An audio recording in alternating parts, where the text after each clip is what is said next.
కాంగ్రెస్ ప్రభుత్వం కేవలం కక్ష సాధింపు చర్యలకే పరిమితమైందని మాజీ మంత్రి ఎర్రబెల్లి దయాకర్రావు విమర్శించారు. తొర్రూరు పట్టణంలోని పార్టీ కార్యాలయంలో ఏర్పాటు చేసిన విలేకరుల సమావేశంలో ఆయన మాట్లాడారు. కేసీఆర్కి నోటీసులు ఇవ్వడం అనేది ముఖ్యమంత్రి రేవంత్ రెడ్డి రాక్షస ఆనందానికి నిదర్శనమని మండిపడ్డారు. కనీసం ఎఫ్ఐఆర్ లేకుండా విచారణ చేపట్టడం చట్టవిరుద్ధమని, ఇది కేవలం రాజకీయ డ్రామాని కొట్టిపారేశారు. 65 ఏళ్లు పైబడిన వారిని వారు కోరిన చోటకే వెళ్లి విచారించాలని చట్టంలో స్పష్టంగా ఉన్న అధికారులు నిబంధనలు అతిక్రమిస్తున్నారని ఆరోపించారు. ప్రస్తుత ప్రభుత్వం స్కీముల ప్రభుత్వం కాదు, స్కాముల ప్రభుత్వమని ఎద్దేవా చేశారు. తమ తప్పులను కప్పిపుచ్చుకోవడానికి ఇటువంటి చర్యలకు పాల్పడుతున్నారని విమర్శించారు. రాబోయే మున్సిపల్ ఎన్నికల్లో లబ్ధి పొందేందుకే ప్రజలను తప్పుదోవ పట్టిస్తున్నారని, ప్రజలు అభివృద్ధిని చూసి నిర్ణయం తీసుకుంటారని ధీమా వ్యక్తం చేశారు.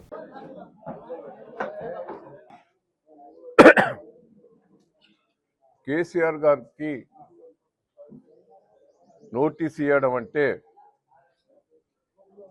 కాంగ్రెస్ పార్టీ ఒక దివాల్కోను రకంగా ప్రవర్తించడం జరుగుతున్నది.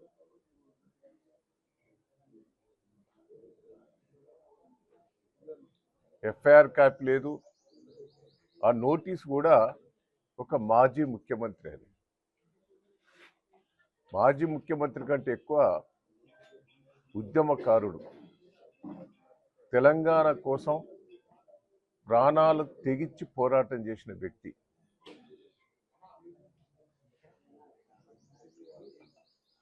తెలంగాణ ప్రజల గుండెల్లో ఉన్నాడు. రేవంత్ రెడ్డి గారి మోసపు మాటలతోటి అధికారంకి వచ్చావు. నేను కేసీఆర్ గారు చేసిన దానికంటే ఎక్కువ చేస్తాను. ఏంటి 2000 ఇచ్చిన దాన్ని 4000 ఇస్తాను. ఏ రాష్ట్రంలో లేని తిరిగి కళ్యాణ లక్ష్మి ఇస్తే నేను తులం బంగారం ఇస్తాను.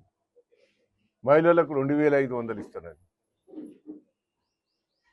రైతు బంధు ఏ రాష్ట్రంలో లేదు, మన రాష్ట్రంలో రైతు బంధు ఇస్తే అంతకంటే ఎక్కువ ఇస్తాను.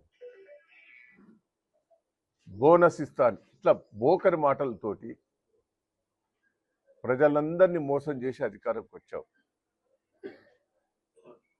కేసీఆర్ చేసిన పనుల కంటే నేను ఎక్కువ చేస్తా. కాళేశ్వరం ఏదో కొద్దిగా ఇబ్బంది అయితే నువ్వే దాన్ని ఎక్స్పోజ్ చేసి మొత్తం నాశనం చేసిందని ప్రజలలో మభ్యపెట్టావు. అవార్డుల మీద అవార్డులు వచ్చినాయి కేసీఆర్ గారికి దేశం లోపల. ప్రపంచ దేశాలు కూడా తెలంగాణ అభివృద్ధిని మెచ్చుకున్నారు. తెలంగాణ ఎడారిగా ఉండేది. ఆ ఎడారితనాన్ని తీసుకొచ్చి సస్యశ్యామల చేశాడు. మేంగా చెప్పింది అది. చంద్రబాబు గారే తెలంగాణలో ఇవాళ మీ ఎకరం అమ్మితే కేసీఆర్ ముఖ్యమంత్రి ఉన్నప్పుడు ఇక్కడ 10 ఎకరాలు కొనవచ్చు. గతంలో కేసీఆర్ ముఖ్యమంత్రి లేనప్పుడు ఆంధ్రాలో ఎకరం అమ్మితే తెలంగాణలో 10 ఎకరాలు కొనవచ్చు అని ఆయనే అన్నాడు. అంటే ఎంత అద్భుతంగా డెవలప్మెంట్ అయింది. ఈరోజు రేవంత్ రెడ్డి గారు వచ్చిన తర్వాత మొత్తం రియల్ ఎస్టేట్ పడిపోయింది, ఆస్తుల విలువలు పడిపోయినాయి, లంచగుడితనం పెరిగిపోయింది, భూమి రేట్లు పడిపోయినాయి. రైతులు కూడా గందరగోళమైన పరిస్థితి ఉన్నది. హైదరాబాద్లో కానీ ఎక్కడ కానీ రియల్ ఎస్టేట్ చేసేటప్పుడు కూడా పూర్తిగా పడిపోయింది.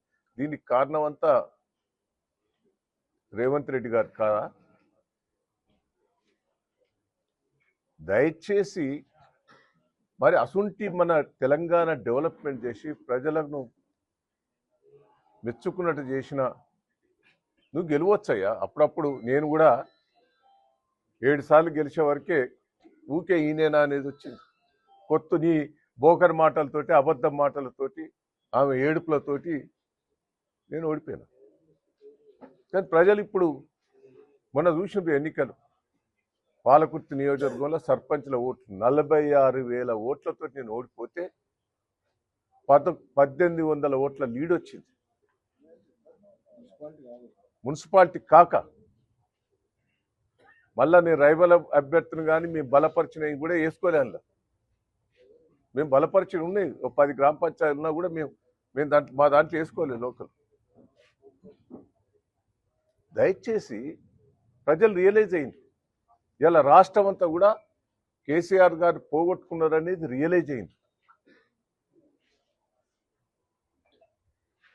అసొంటి ముఖ్యమంత్రి 70 ఏళ్ళు దాటి పాపం ఆయన కొంత ఆరోగ్యంగా కూడా వీక్ ఉన్నాడు. అసుంటికి ఆయన దగ్గరికి పోయి పోలీసు వాళ్ళు కానీ నోటీస్ ఇచ్చిన వాళ్ళు ఆయన దగ్గర పోయి కలిసి నోటీస్ ఇవ్వాలి.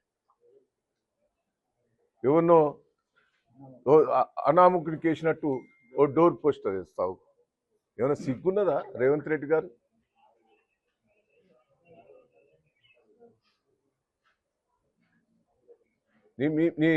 నువ్వు షో పుటప్ చేసినందుకు మేడారం జాతరకో మంత్రులను తోలి ఇంటికి పోయి కలిసి వచ్చినావు. కానీ ఆయన కేసు విషయంలో పట్టిన ఇంత గందరగోళమైన పరిస్థితి చేస్తావు.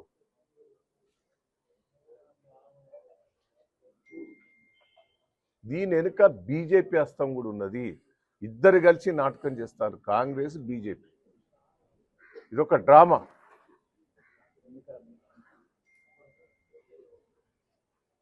ఎన్నికలు వచ్చినప్పుడల్లా ఒక డ్రామా.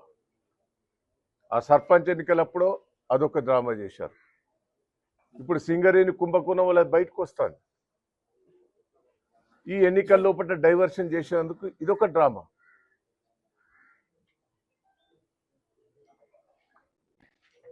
మున్సిపాలిటీ ఎన్నికల లోపల మా కార్యకర్తలందరూ కూడా కేసీఆర్ గారి కింద నోటీస్ ఇచ్చిందట, నోటీస్ ఇచ్చిందనే బాధతో ఉన్నారు.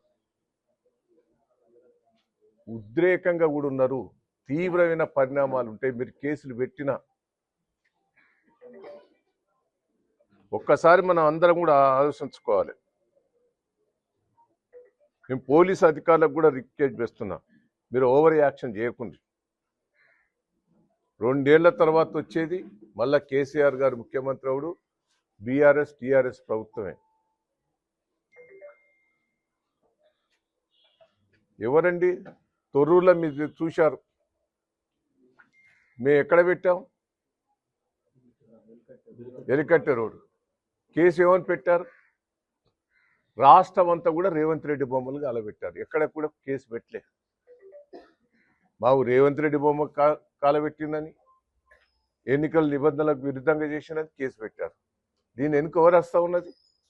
కాంగ్రెస్ పార్టీ నాయకులు, ఇక్కడ స్థానిక ఎమ్మెల్యే రాష్ట్రం లేదా 32 మంది మీద కేసు పెట్టారు.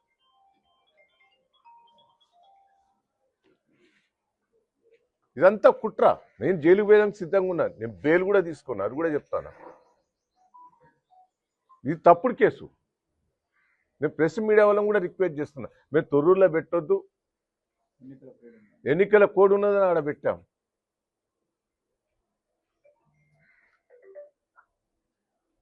ఎన్నడైనా మీరు కేసీఆర్ గారిని బొమ్మను కూడా మీరు అప్పుడు కాలబెట్టారే కొంతమంది, మేమైనా పెట్టామా?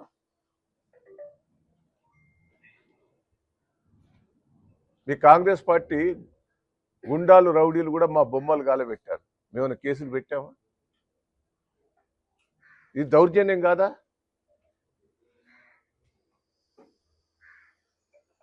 ప్రజలు రెచ్చిపోతారయ్యా, మేం కాదు కార్యకర్తలు, ప్రజలే రెచ్చిపోతారు. రేవంత్ రెడ్డి దిష్టి బొమ్మను కాలబెట్టేందుకు ప్రజలే ముందుకు వస్తారు. మీరున్నారు ఎన్నికల ప్రచారానికి, చూశారు. ప్రతి ఇంటికి వేరే తిడతారు. రేవంత్ రెడ్డి వాడు బోకర్ మాటలతోటి అధికారంకి వచ్చాడు, మమ్మల్ని మోసం చేశాడు, మేము తప్పు చేశామని రియలైజ్ అవుతాను. ఏం చేశావా? ప్రతిది కూడా దళితులకు మేము 10,000 ఇస్తా, నువ్వు 12,000 ఇస్తాను. దళితులను మోసం చేశావు, 12 లక్షలు ఇస్తాను. గిరిజనులను మోసం చేశావు. మీ 8% రిజర్వేషన్ ఉంటే 10% చేస్తే, తండల గ్రామ పంచాయతీ చేస్తే, లంబాడీలో రిజర్వేషన్ నుంచి ఎత్తేయాలనే ప్రయత్నం చేస్తున్నావు. ఇవన్నీ కుట్రలే. నువ్వు మొదటి నుంచి కూడా కుట్రల కుతంత్రాలతో పుట్టిన వ్యక్తివి. నువ్వు ఫస్ట్ ఏ పార్టీ? TRS party. First TRS party, first బీజేపీలో తిరిగినావు.